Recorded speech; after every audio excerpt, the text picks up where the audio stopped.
Hey YouTube, this is David, the Georgia photographer, and today I'm going up on the roof of this parking garage because I went up here yesterday and found a very interesting photography opportunity. I'm going to try to see if I can line up a long exposure tonight from the roof of this building to where I can get some lights down the road.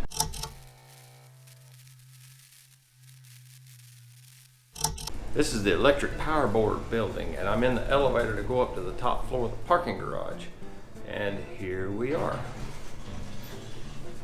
And the sun is back out, so it's going to be super bright. Let's see what I can do about working on that. Maybe I can go about that high on this. Indeed. It's probably going to be... Oh! Forget about that step every time. Every time. I was doing some street photography yesterday, and I came up here just to see what it looked like, just kind of scouting. And I noticed a nice bend in the road looking down Market Street here.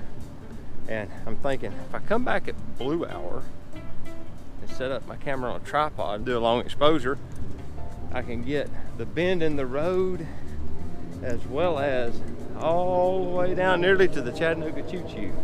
What you see here, this is Market. That's the pickle barrel at the end of this big brick building. That's Patton Towers apartment complex. This gray building that's two-tone is called the Edney Innovation Center. It's a recently restored building, the old Edney building. Then all them buildings right beside it, right in through here, is actually Warehouse Row, and it's really upscale shopping is what it is. Of course, all of this is the TVA. The Tennessee Valley Authority is the power generating company owned by the federal government, I guess. Now down through here, the road bends and goes down through there. And then down at the end, you can see the building right in there for the Chattanooga Choo-Choo. So the goal is ultimately to get the light trails going down through here and around that corner. So I'm probably going to need the 18 to 55 kit lens and set up right here on the handrail and skew the camera till just out, get as close to the handrail as possible. Because this is one of the few parking garages where the handrail is below 7 feet high, so I can get a good angle of attack and get some of this lower street, plus it going around the curve and then turning again down there going toward the Choo-Choo. So that's the plan. So now what I'm going to do is go back down to the truck and get my 18 to 55 kit lens, come right back up here with it and see what the field of view looks like and get my composition worked out. I brought my tripod with me too. And so I'm gonna meet Teresa and Sierra after they get done with yoga teacher training, and then we're gonna go eat supper. And then about 8:30 or so, I'll slip back down here and come back up on the roof and wait for blue hour. Kit lens acquired. Whew, it's pretty bright. All right. Well, what I figured out is if I stand right there in this corner, basically put my tripod in this corner, I have a nice clear shot right down Market all the way around the corner, and so the tail light should bend around the corner, disappear, and come down the street, and I can get at about 28 millimeters, looks like. I can also get the pickle barrel, some of this Patton Tower, this whole Edney, the corner of the TVA building. I'll get a really good contextual shot. What's it called? Iconic. A lot of iconic landmarks in one scene from up here. So yeah, now I just got to come back tonight and set the tripod up. All right, I'm back. It's about 8:45, 8:50. I got just the camera and tripod and the vlogging rig.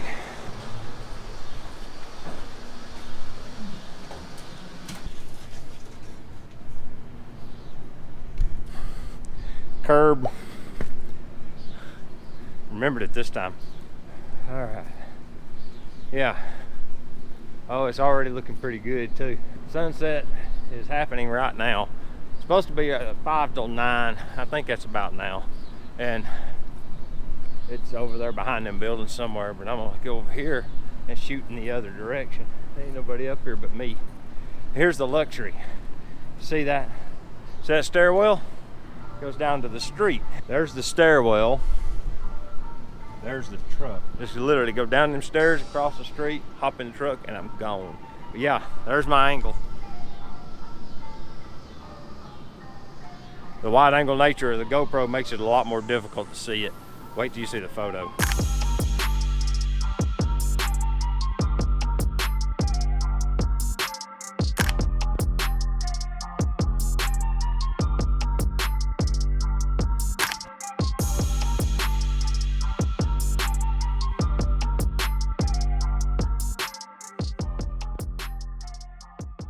Man, what a sunset. Look at this.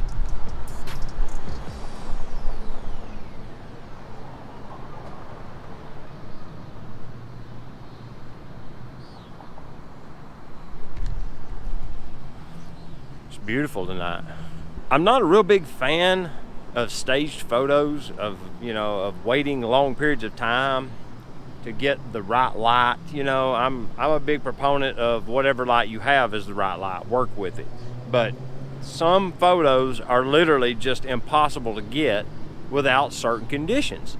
This is one of those conditions. Until the sun goes down, it won't be dark enough here for me to get light trails of the cars going up and down the road. So I have no choice but to wait until it gets dark. You just can't reproduce this. No amount of ND filters will create a black sky without extensive Photoshop work. And then it still isn't going to give you the ambiance of the nightlife. The lighting from the night isn't going to be the same. So you just have to do it sometimes and just cave. All right, I think I got my photos. I got several, changed the composition once or twice. I actually took a bunch in one composition, and I started noticing that at the beginning I was getting shutter shock at the beginning of the time lapse, because you could see the light trails would have a little wavy beginning to them, and then after they run for a minute the wave would wander out and it'd be a straight line. So I moved to electronic shutter and then went to 2-second timer, and that completely went away. What I also have found is this street, although picturesque, I'm going to have to stack the images. There's no consistent flow of cars. With all the traffic lights and the lack of cars today, there's just not that many cars. Then you don't get all these long light trails like you would if you was on the interstate, which is right over there. But there's not any cars on the interstate. Hardly. Literally, still watching. There went one. There's nobody out tonight. Actually, the photo of the parking meter thing in the middle of the blank parking lot turned out much better than I thought it would. Let's go and get into Luminar and see what they look like. All right, I did the edits in Luminar, but it wasn't very exciting, so I didn't bother to record it. And I didn't also do the image stack in Luminar either. I did the image stack in GIMP, and I had to experiment with the blend modes a while to figure out all that. But I got it worked out, and it looks really good once I got done. But if you're thinking about doing like light trails, you got to look at your location carefully. See, I didn't think to take into account the red lights, because they interrupt the flow of traffic. You really won't. That's why you see all these Instagrammers when they do them, just to use a typical genre, they'll get on an interstate overpass, and maybe there's a hole in the fence and they can poke their lens through it. You'll see a lot of fences with a hole busted in the chain link so that they can get a lens through it. And they'll do their long exposures from there because it's a continuous light trail, as long as the traffic doesn't get stopped for some reason. But yeah, in the city, the traffic lights will get you. I didn't think of that. So just something to keep in mind. I appreciate you guys coming along, and until next time, get your camera out and go take a picture with it. All right, we'll see you later. Bye bye.